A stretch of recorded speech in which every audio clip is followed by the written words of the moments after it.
আসসালামু আলাইকুম। এখানে দেখতে পাচ্ছেন খেজুর গাছ। এগুলো কিন্তু বাংলা খেজুর না, এগুলো সব বিলেতি খেজুর। গত রমজান মাসে এগুলো বীজ আমি বপন করছিলাম। আজ এপ্রিল মাসের 24 তারিখ। আজকে এই গাছগুলো এত বড় হয়েছে। ছবিতে দেখতেই পাচ্ছেন এখানে টোটাল 11টা আছে, আমি আগেই গুনে রাখছি। 1 2 3 4 5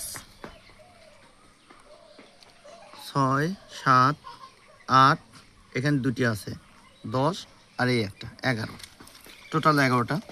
এটা কিভাবে লাগাইতে হবে কিংবা আমি কিভাবে লাগাইছি তার বিবরণ দিচ্ছি।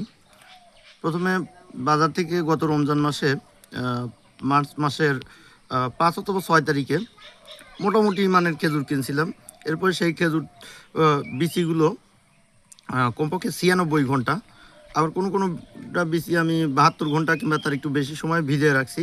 ভিজিয়ে রাখার পর সেইগুলো এখানে সরাসরি মাটিতে পুঁতে দিছি। আজ এতদিন পর প্রথম পর্যায়ে সকাল বিকেল পানি দিতাম, কিন্তু পরে আমার খেয়ালই ছিল না যে এখানে আমি বুনছি। এই এতদিন পর এখানে গাছগুলো জ্বালাইছে।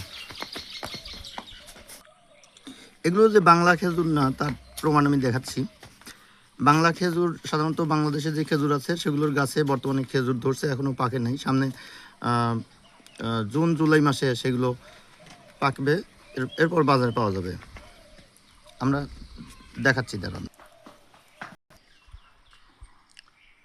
দর্শক মণ্ডলী দেখতে পাচ্ছেন একটা বাংলা খেজুর গাছ, বাংলাদেশি খেজুর গাছ। ওইখানে খেজুর আসছে কিন্তু এখনও পাকে নাই। সামনে জুন জুলাই মাসে পাকা খেজুর পাওয়া যাবে। ইচ্ছা করলে আপনারাও এভাবে বিলেতি খেজুর গাছ লাগাইতে পারেন। ভিডিওটি দেখার জন্য সবাইকে ধন্যবাদ।